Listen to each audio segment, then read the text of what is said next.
c'est l'heure de votre voyage en Amérique latine, émission présentée par Béatrix et Eduardo.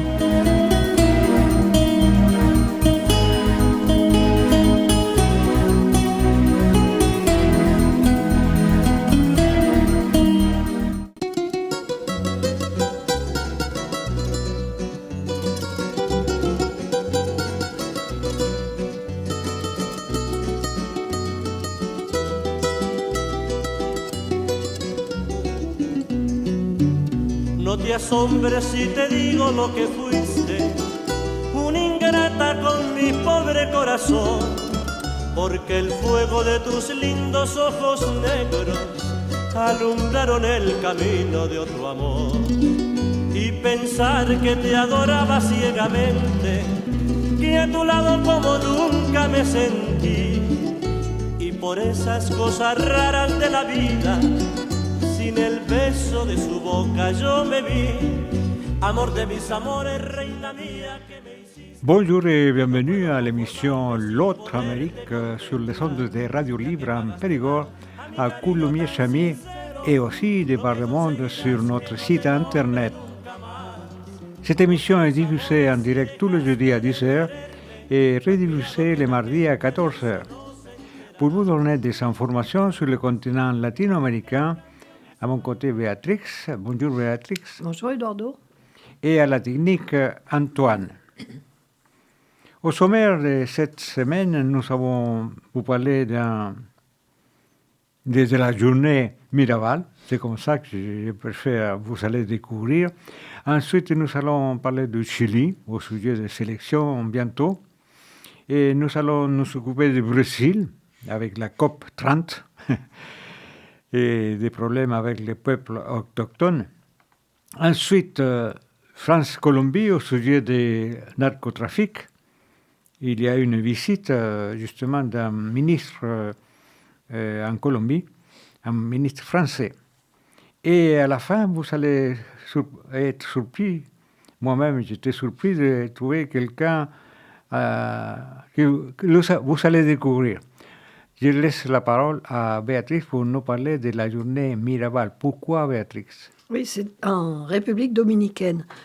Depuis 1981, celles et ceux qui défendent les droits des femmes à travers le monde organisaient chaque année, à la date du 25 novembre, une journée de lutte contre la violence sexiste à la mémoire de 3 sœurs, Minerva, Patria et Maria Teresa Mirabal, des opposantes politiques brutalement assassinées en République dominicaine le 25 novembre 1960, sur les ordres du dictateur Rafael Trujillo, 1930-1961.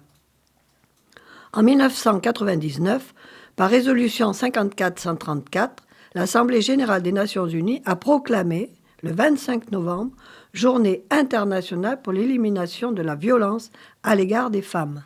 Voilà, c'est intéressant. Peu de monde le sait que ça vient au sujet des assassinats de 3 sœurs Mirabal, vous voyez. Donc, c'est de la République dominicaine. Et ensuite, ça a été repris par l'Assemblée des Nations Unies. Mais on va faire un petit tour d'histoire au sujet de ces assassinats. Les sœurs Mirabal rendent des visites hebdomadaires à leurs maris incarcérés. Des bruits circulent sur la possibilité qu'elles pourraient être les victimes d'un accident de la route, un euphémisme qu'utilisait la dictature quand elle ordonnait la disparition d'un adversaire important avec l'intention de maquiller le crime.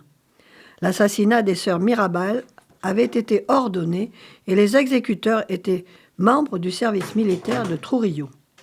Le 25 novembre 1960, les sœurs Mirabal, après la visite à leur mari, partent à bord d'une Jeep en direction de leur maison, mais elles sont arrêtées par un autre véhicule à coups de rafales de balles.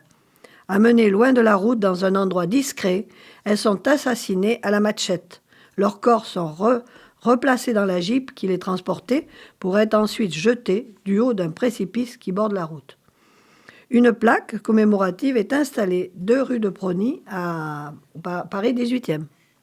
Voilà, donc à Paris, comme j'avais indiqué à Antoine, notre technicien, il y a une plaque à Paris pour se souvenir de ces sœurs qui ont été assassinés en République dominicaine pour un dictateur vraiment cruel qui a gouverné, entre guillemets, 31 ans, n'est-ce pas, Béatrix? Oui, 1930 à 1961. Voilà. C'est pour cela que nous allons faire une pause musicale avec une femme qui chante, Maria.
Voilà, Marie a pris le chemin pour faire la révolution. Voilà, c'est ça qu'ils ont fait.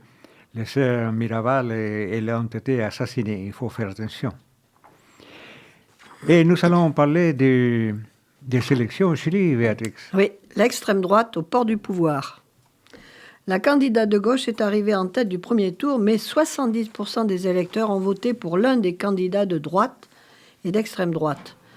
Derrière un pupitre protégé par une vitre blindée, José Antonio Cast, candidat d'extrême droite à la présidence chilienne, a des raisons d'exulter.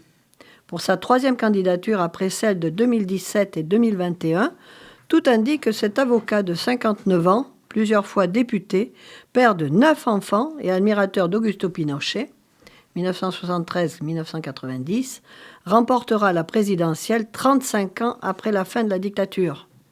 La candidate de la gauche, Jeannette Jara, 51 ans, est pourtant arrivée en tête du premier tour qui s'est tenu le 16 novembre dernier. Mais avec 26,9% des voix, l'ancienne ministre du Travail du président Gabriel Boric ne devance que de 3 points José Antonio Cast, 23,9%, et il lui faudra désormais un miracle pour trouver des réserves de voix et s'imposer au second tour prévu le 14 décembre prochain. À l'annonce des résultats, Cast, un catholique fervent, a avant tout remercié Dieu. Oui. Charismatique et ouverte au dialogue, Jeannette Jara a été desservie par son appartenance au Parti communiste et n'a pas réussi à capitaliser sur ses réussites en tant que ministre du Travail entre 2022 et 2025. Réduction du temps de travail, hausse du salaire minimum, réforme des retraites, un bilan qui n'a pas suffi face au sujet de campagne imposé par l'extrême droite, l'immigration et l'insécurité. Oui, c'est bien triste que le Chili avait choisi un président de gauche, un jeune président, tandis que là, il y a la possibilité qu'un homme de 58 ans, je crois, 58 ans. Oui, 58, 59 ans. Et, comme vient d'indiquer Béatrix, catholique pratiquant et admirateur de Pinochet, soit à la présidence. Donc peut-être il y aura des Chiliens qui vont partir et prendre l'exil en France.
Vous êtes venu à l'écoute de l'émission L'autre Amérique sur le son de Radio Libre en Périgord.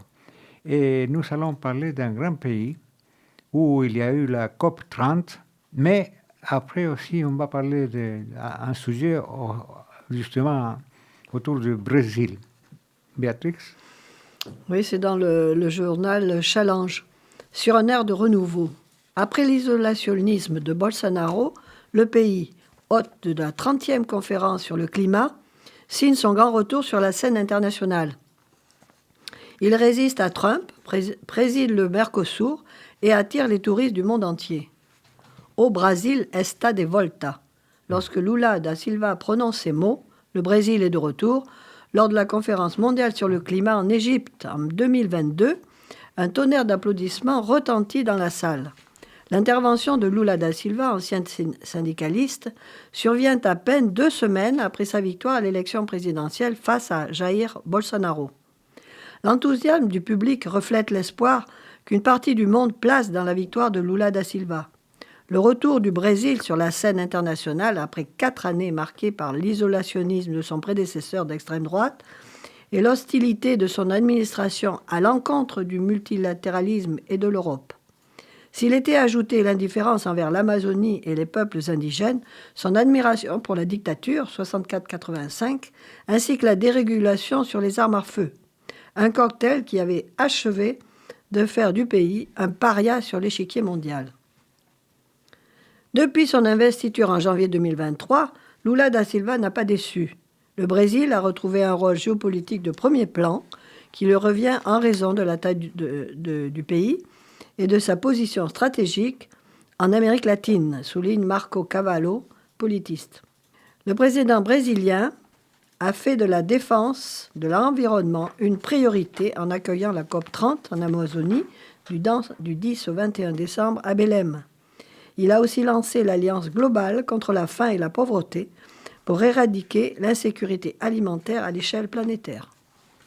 Oui, et comme Béatrix l'a indiqué, c'est un numéro de challenge qui consacre une grande partie de sa revue au Brésil. Et c'est vrai que Lula a réussi à se faire entendre un peu partout, et même parfois il a tenu tête à un type qui s'appelle Trump aux États-Unis.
Mesmo com todo o rock, com toda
Rythme brésilien pour danser, mais en dehors de ce succès de Lula, il y a aussi les peuples autochtones qui Oui. réclament un peu pendant ces COP30, n'est-ce pas, Béatrice? Oui, qui devient un enjeu existentiel pour eux.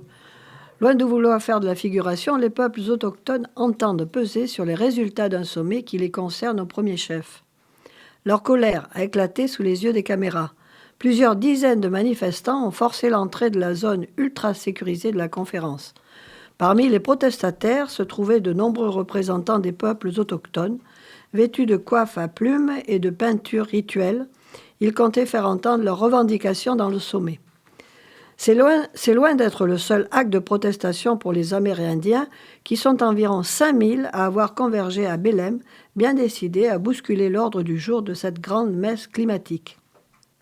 Objectif: dénoncer un décret facilitant la navigation commerciale sur plusieurs fleuves amazoniens, menaçant leurs sites sacrés et les écosystèmes. La COP30 aurait dû être un moment de consécration pour les peuples autochtones, placés au cœur de l'agenda politique du président Lula.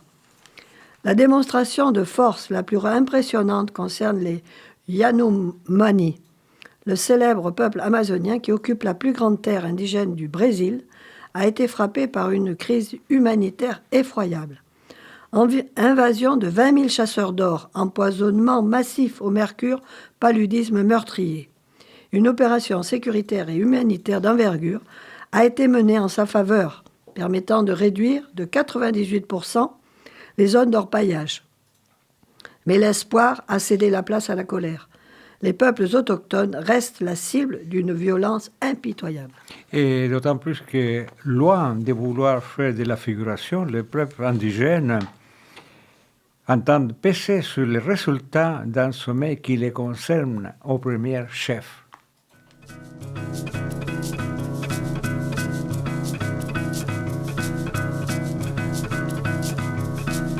Olha o samba, meu amor, meu coração vem chegando sem licença pelos pés e pelas mãos, com personalidade original, com personalidade original. Mais um samba, por favor, preste atenção. Na medida, no compasso da alegria na geral, todo canto da cidade de balanço natural, todo canto da cidade de balanço natural. E o samba brasileiro não tem nome, não tem grana, não tem dono, tem parceiro. Vem do alto, vem do morro, do swing no pandeiro. Não tem nome, não tem grana, não tem dono, tem parceiro. Vem do alto, vem do morro, do swing no pandeiro.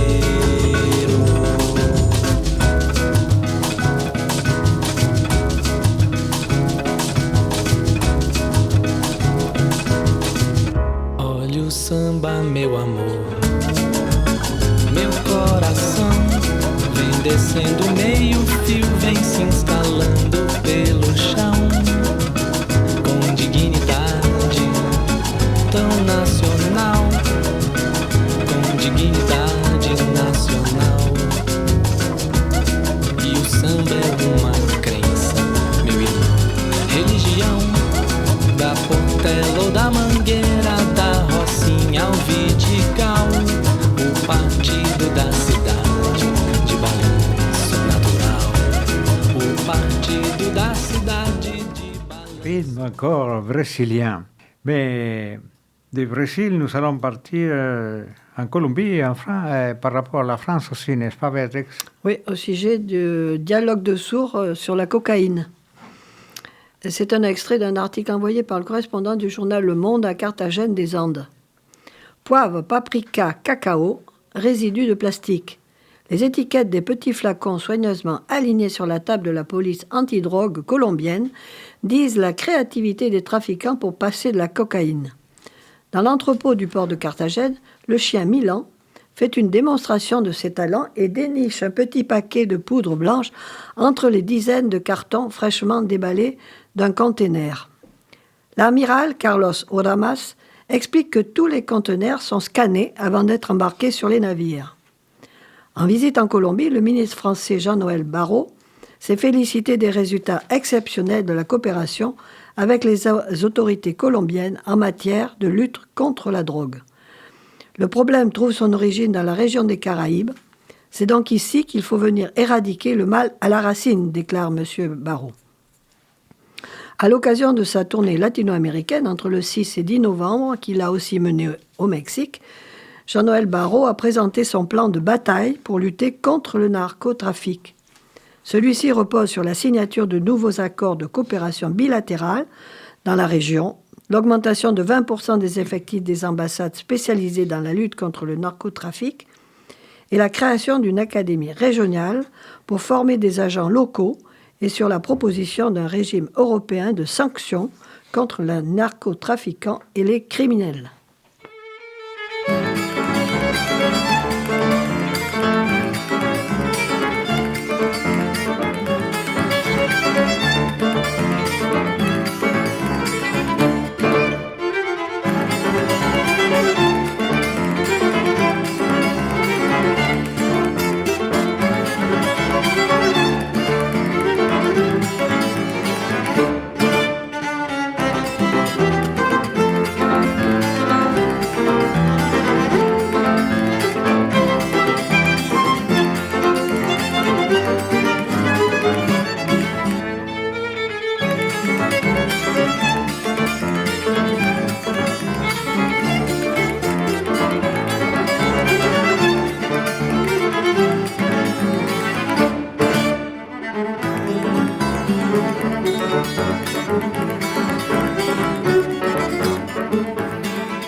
N'oubliez pas, vous êtes à l'écoute de l'émission L'autre Amérique sur le son de Radio Libre en Périgord. Et nous allons vous donner une information positive, quelque chose de surprenant, n'est-ce pas, Béatrix? Oui, il s'agit entre le Canada et le Chili. Oui. Soraya Martinez Ferrada, de réfugiée chilienne, à maire de Montréal. L'ex-ministre de Justin Trudeau est devenue la première femme issue de l'immigration à diriger la plus grande ville du Québec. En ce mois de novembre, Soraya Martinez Ferrada découvre le bureau qu'elle occupera pendant les 4 prochaines années. La nouvelle maire cherche encore ses marques dans cette salle aux murs boisés et grandes fenêtres donnant sur le cœur historique de la ville. Née au Chili en 1972, elle est arrivée à l'âge de 8 ans au Canada après avoir fui avec sa mère la dictature d'Augusto Pinochet. Des militaires dans la rue, l'ambiance générale, le sentiment d'injustice sont autant de souvenirs qui lui restent de ces années sombres. Accueillie au Québec en tant que réfugiée politique, Soraya Martinez cite ses grands-parents militants comme source d'inspiration de son engagement politique. Elle fera d'abord ses armes comme conseillère municipale à Montréal, avant de rejoindre le Parlement à Ottawa et de devenir en 2023 la ministre du Tourisme de l'ancien président-ministre Justin Trudeau. Celle qui se qualifie de progressiste pragmatique assure ne pas avoir fait campagne sur son identité, mais plutôt sur du renouveau pour Montréal, une ville qui s'est repliée sur elle-même et qui a besoin de rêver, selon la nouvelle édile de 53 ans. Crise du logement, augmentation du nombre de sans-abri, embouteillage. Les défis sont nombreux dans la plus grande métropole du Québec. Voilà, donc il y a une réfugiée chilienne qui elle a été élue pour être maire de Québec. C'est ça, Béatrice? Pour être maire au Québec, oui, à Montréal. Montréal. Donc, il y aura peut-être un Chilien, d'origine chilienne, qui pourrait être candidat à la mairie de Périgueux. Non.